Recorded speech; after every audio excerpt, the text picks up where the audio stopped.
Tanguay électronique, en première ligne. On parle de capitale au stade municipal.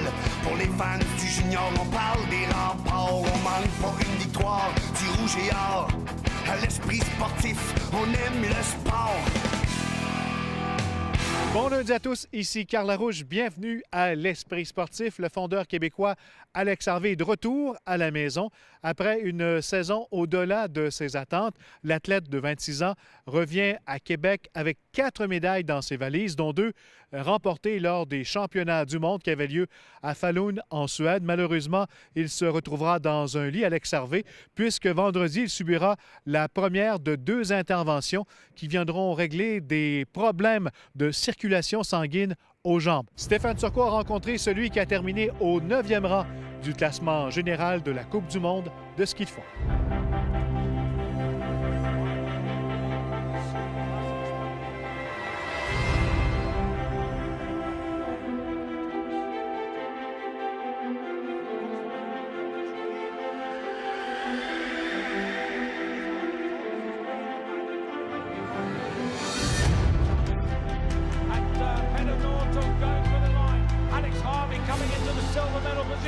Going outside, Benedetto. Can he close on? It's Canada versus Norway.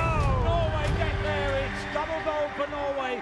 Alex Harvey medals in Falun for Canada. And in 3rd place.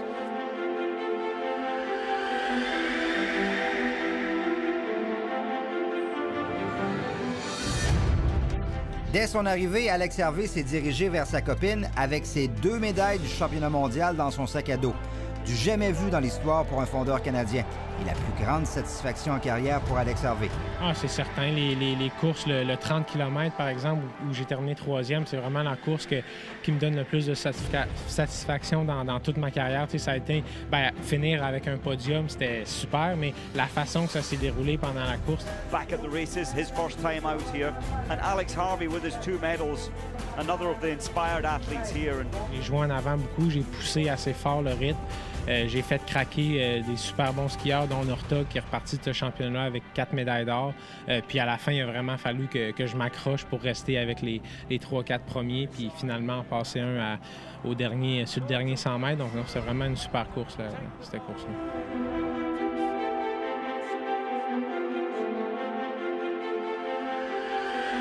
La forme était là, c'est sûr, autant physique que psychologiquement, mais je pense que les modifications au niveau de l'équipe technique qu'on a faites avec le skieur d'essai qu'on a ajouté, un nouveau farteur aussi pour la cire d'adhérence, un Italien qu'on avait, ont fait en sorte qu'on ait vraiment des skis super, des journées où on avait même les meilleurs skis, même meilleurs skis que les Norvégiens.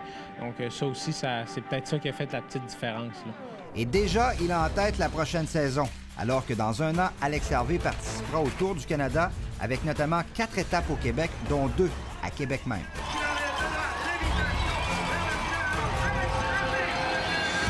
C'est sûr, ça va être super excitant de courser devant ma famille, ma blonde, mes amis. Ça va être vraiment, vraiment trippant. Puis c'est ça va être le classement général de la Coupe du monde qui va compter le plus l'an prochain. Puis ça va se terminer au Canada avec les étapes qui commencent dans l'est du pays, Ottawa, Montréal, Québec, qui se terminent dans l'ouest. Fait que ça va être vraiment trippant, là. Mais avant, il devra passer sous le bistouri dès vendredi prochain pour régler ses problèmes de circulation sanguine aux artères iliaques et espère déjà des meilleurs résultats pour la prochaine saison.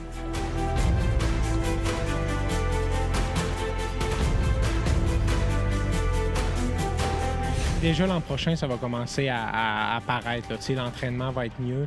Je vais être capable de faire plus d'entraînement avec les jambes. Puis pendant l'hiver, je vais être capable de faire des étapes comme la montée du tour de ski puis être meilleur dans des étapes plus côteuses. Non, c'est pas la première fois, mais ça serait... il corrigerait une section plus longue de l'artère. Donc théoriquement, ça devrait être réglé de façon permanente.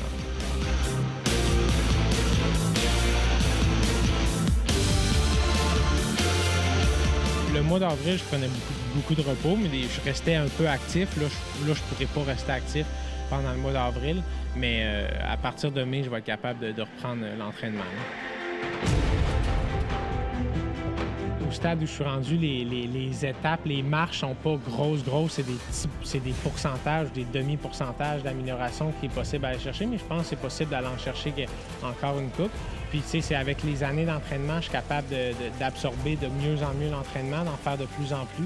Donc, c'est surtout ça qui me permet là, de continuer à progresser. Mais là, c'est plus des gros pas de géant que je peux faire. Là, c'est fine-tuner des petits détails.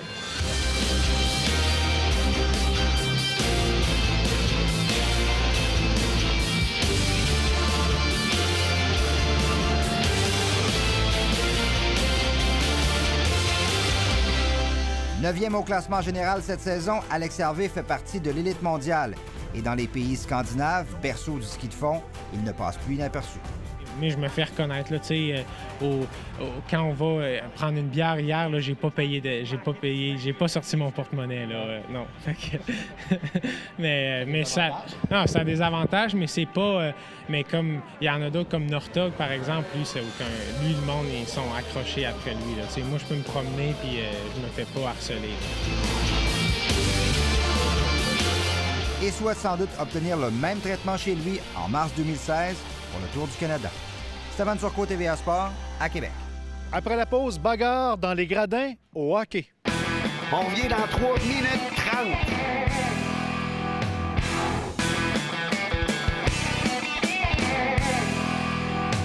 Avoir l'esprit sportif, c'est bon pour les athlètes, mais également pour les parents des athlètes. Malheureusement, certains parents n'ont pas encore compris le principe, n'ont pas compris le message.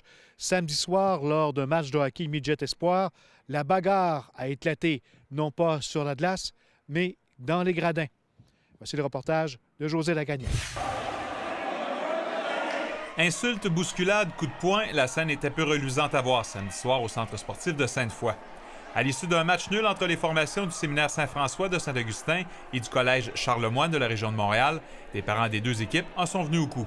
Il y a eu des bons coups de portée. Ça a vraiment escaladé rapidement en termes de violence. Dépisteur pour les Remparts de Québec, Patrick Lachance assistait à la rencontre. Il y avait des gens qui essayaient d'intervenir pour essayer de calmer le jeu, mais je vous dirais que rapidement, ces gens-là, pour leur sécurité, là, se sont tassés. La bagarre a débuté après qu'un joueur du collège Charlemagne ait été expulsé pour avoir frappé un joueur, mais également un arbitre. Michael Baudouin agissait comme juge de ligne lors de la rencontre. Alors, je l'ai poussé rapidement vers l'extérieur, vers la porte. Puis rendu à la porte, il m'a asséné encore 2 coups de poing au visage. Les parents qui ont vu ça du côté de l'équipe Charlemagne n'ont pas aimé parce que c'est sûr que je l'ai poussé pour me défendre. Alors, ils sont descendus vers moi pour s'en prendre à moi. Les parents du séminaire Saint-François qui ont bien réagi selon moi, parce qu'ils ont voulu se porter à ma défense. Il y en a un qui est descendu, puis là, ils ont commencé à se chamailler ensemble. Par la suite, l'arbitre a assisté, comme plusieurs joueurs, au triste spectacle qui se déroulait dans les gradins. Ils regardaient leurs parents, puis ils étaient comme abasourdis de ce qui se passait, là. Des policiers de la Ville de Québec ont été appelés sur place et ont procédé à l'arrestation d'un homme de la région de Montréal qui s'est vu remettre un billet d'infraction pour désordre. L'individu qui a été arrêté pour désordre était non collaborateur et avait certains comportements agressifs. À la suite de l'événement, la direction du collège Charlemagne entend faire son enquête et prendre les mesures nécessaires pour éviter que des événements du genre ne se reproduisent. Un joueur de l'équipe sera lui suspendu pour au moins 10 rencontres. La direction du séminaire Saint-François entend, elle, rappeler le code de bonne conduite aux parents de sa formation. José Lagagnière pour l'Esprit sportif Québec. En snowboard cross, la Québécoise Dominique Maltais a remporté dimanche l'épreuve de Vézonaz en Suisse et se retrouve au cœur de la course pour remporter un autre globe de cristal. Avec une seule Coupe du monde à disputer, l'athlète de Petite-Rivière-Saint-François n'est plus qu'à 100 points de la meneuse, la Française Nelly Moine-Locoz, qu'elle a battue dimanche. La Québécoise a été intraitable en gagnant toutes ses courses de l'épreuve de snowboard cross pour finalement monter sur la plus haute marche du podium. Je suis vraiment contente aujourd'hui. J'étais très déçue hier de ma place. Je savais que j'étais capable de terminer première. J'étais super rapide dans le parcours. Et puis aujourd'hui, j'ai démontré que ma place, c'est sur la première marche du podium. C'est la deuxième année de suite qu'elle réussit cet exploit à cette même compétition. Pour Maltais, cette victoire vient mettre un baume sur une 4e place quelque peu décevante samedi dernier. Au championnat canadien de basketball universitaire qui se déroulait au PEPS en fin de semaine, la logique a été respectée. quand les Lancers de Windsor l'ont emporté en finale en défaisant les Martlets de McGill par la marque de 60-47. Les filles dirigées par la Québécoise Chantal Vallée décrochaient ainsi un 5e titre canadien d'affilée. On peut être fiers de l'Université Laval. On a livré vraiment un championnat de toute beauté. Les commentaires étaient dithyrambiques. Tout le monde était content de ce qu'ils ont vu, les installations, la qualité de l'accueil. Alors ça, c'est tout à l'image de notre région. Puis je pense qu'on a de quoi être fiers encore une fois. Et sur le terrain, on a eu droit de bons matchs. Des matchs exaltants, extraordinaires à voir.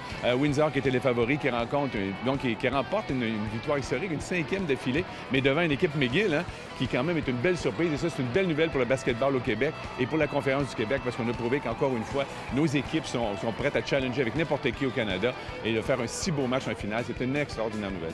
Prochain gros événement, Coupe Vanier? La Coupe Vanier et le championnat canadien de natation l'année prochaine à l'hiver. Donc, 2 autres championnats. On est une des universités qui recevons le plus de championnats canadiens, donc dans les universités canadiennes. Et puis, on est vraiment fiers de ça. Et donc, l'année prochaine, une Coupe Vanier, c'est déjà énorme. Et en plus, ça ajoute le championnat de natation. Et toujours à l'Université Laval, inauguration aujourd'hui et dévoilement de la nouvelle appellation de l'aire rénovée du PEPS, regroupant la piscine, l'amphithéâtre sportif et le grand axe, qui portera maintenant le nom d'Espace sportif Desjardins Université Laval. Un don majeur de 4 millions de dollars a été remis à l'Université Laval par l'entremise de la Fondation Desjardins. Grosse nouvelle, Christian Gagnon, pour tout le PEPS aujourd'hui. Ah, c'est magnifique. L'espace sportif Desjardins, hein, l'agrandissement qu'on disait toujours depuis le début. Maintenant, il y a un nom. Il y a 4 millions et ça va aider tous mes étudiants athlètes et toute la population en général aussi pour pouvoir garder la pérennité de ces nouvelles installations. Au hockey junior, il ne reste plus que 2 rencontres à disputer au Rempart avant le début des séries. Vendredi soir, ils accueilleront l'Océanique de Rimouski avant de leur rendre visite le lendemain. En fin de semaine, la troupe de Philippe Boucher a signé des victoires de 3-2 face aux Huskies de Rouyn-Noranda vendredi et de 4-1 aux dépens des Foreurs de Val-d'Or samedi. Les Remparts se maintiennent présentement au 4e rang dans la Ligue de hockey junior majeur du Québec. Et en taekwondo, le Québécois Maxime Potvin est monté sur la plus haute marche du podium, tandis que Marc-André Bergeron et Christopher Liesco ont mis la main sur une médaille de bronze dans le cadre des Opens de taekwondo du Mexique et des Pays-Bas en fin de semaine. Dimanche, Potvin a remporté ses 4 combats chez les moins de 74 kilos. Voilà qui complète l'esprit sportif pour aujourd'hui. Demain, entre autres, il sera question du gala Triomphe qui aura lieu à la fin du mois d'avril au Colisée de Québec. Bye bye, à demain.